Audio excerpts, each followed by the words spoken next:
జయశంకర్ భూపాలపల్లి జిల్లా కాళేశ్వరం ప్రాజెక్టులోని మేడిగడ్డ లక్ష్మీ బ్యారేజీకి వరద ఉధృతి పెరిగింది. దీంతో బ్యారేజీ మొత్తం 85 గేట్లు ఎత్తి దిగువకు నీటిని విడుదల చేస్తున్నారు. ప్రాజెక్టు ఇన్ఫ్లో అవుట్ఫ్లో 9,89,620 క్యూసెక్కులుగా ఉంది. కాళేశ్వరం వద్ద గోదావరి ప్రాణహిత నదులు పరవళ్లు తొక్కుతూ 12.180 మీటర్ల ఎత్తులో పుష్కర ఘాట్ల మెట్లపై నుండి ఉభయ నదులు ఉధృతంగా ప్రవహిస్తున్నాయి. దిగువ మేడిగడ్డ వైపు వరద ప్రవాహం ఉరకలేస్తుంది. అయితే క్రమక్రమంగా స్వల్పంగా వరద తగ్గుతుంది.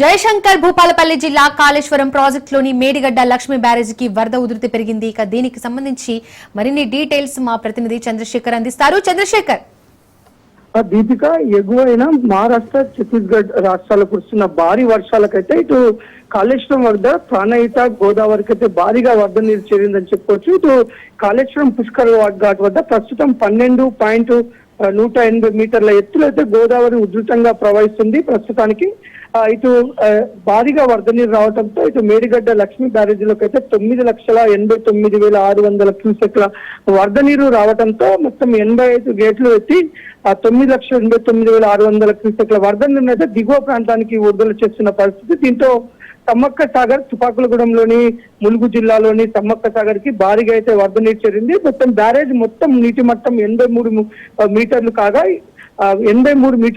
83 మీటర్లకు మించి 84.35 మీటర్ల ఎత్తులో ఉధృతంగా ప్రవహిస్తుండటంతో మొత్తం 59 గేట్లను ఎత్తి 10,72,610 క్యూసెక్ల వరద నీరుని దిగువ ప్రాంతానికి విడుదల చేస్తున్న పరిస్థితి. దీంతో మొత్తం కూడా ఇటు ఛత్తీస్గఢ్, తెలంగాణకు సంబంధించిన రహదారి మీద 3 నుంచి 6 అడుగులలో ఎత్తులో వరద నీరు ప్రవహిస్తుండటంతో చేకులగూడెం వద్ద 163 జాతీయ రహదారిని బారికేడ్లను పెట్టి పోలీసులు అయితే ఇటు రహదారిని మూసివేయడం జరిగింది. అంతేకాదు ఇటు భారీగా వరద నీరు రావడంతో ఇటు ఏటూరు నాగరం పుష్కర ఘాట్ దగ్గర ప్రస్తుతం 2వ ప్రమాదానిక హెచ్చరిక కొనసాగుతుంది. 3వ ప్రమాద హెచ్చరిక చేరువలో 2వ ప్రమాదానిక హెచ్చరిక దాటి 16.430 మీటర్ల ఎత్తులో అయితే ఇప్పుడు వరద నీరు ప్రవహిస్తుంది. భారీ వరద వస్తున్న నేపథ్యంలో ఇటు గోదావరి పరివాహక ప్రాంత ప్రజలైతే మొత్తం అధికార యంత్రాంగం అప్రమత్తం చేసింది. ఇటు అండ్ గోదావరి నదికి ఇటువైపు అటువైపు ఉన్న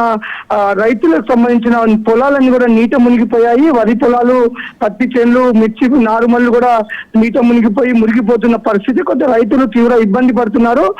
గోదావరి వరదలు భారీగా నేపథ్యం మరొక 5 రోజుల పాటు వాతావరణ శాఖ వర్షాలు పడే అవకాశం ఉందన్న నేపథ్యంలో అయితే మాత్రం అధికార యంత్రాంగం అయితే అప్రమత్తమైంది. ఎలాంటి విపత్తు సంభవించినా ప్రజలకు సహాయ సహకారాలు అందించేందుకు ఒక పక్క అధికార యంత్రాంగం అప్రమత్తమైంది. గోదావరి ఏటూరు నాగారం వద్ద కరకట్టను కూడా పరిశీలిస్తూ అధికారులు ఏమైనా ఎమర్జెన్సీగా కరకట్టగా ఉన్న ఇబ్బంది తలెత్తితే ఎమర్జెన్సీ సహాయక చర్యలు చేసేందుకు కూడా అధికారులు ముందస్తుగా ఏర్పాట్లు చేసుకున్నారు. ఎలాంటి విపత్తు వచ్చినా అధికార యంత్రాంగం అయితే సహాయ సహకారం అందిస్తుంది. భారీగా గోదావరి వరద నీరు వస్తున్న నేపథ్యంలో ఇటు జంపన్న వాగు కూడా కొంత వరద నీరు పోటెత్తడంతో ఇటు కొండాయి దగ్గర, ఇటు ఎల్శెట్టిపల్లి దగ్గర కొంత ప్రజలకి రహదారి లేకపోవడంతో అక్కడ ఏదైతే జంపన్న వాగు పైన తాత్కాలిక బోట్లు అయితే ఏర్పాటు చేసి ప్రస్తుతం ప్రజలకు రవాణాకైతే ఇటు ఎన్డీఆర్ఎఫ్ సిబ్బంది, ఎస్డీఆర్ఎఫ్ సిబ్బంది అయితే అక్కడ సౌకర్యం ఏర్పాటు చేసి అయితే సేవలు అందిస్తున్నారు. Deepika. Right Chandrashekhar, thank you.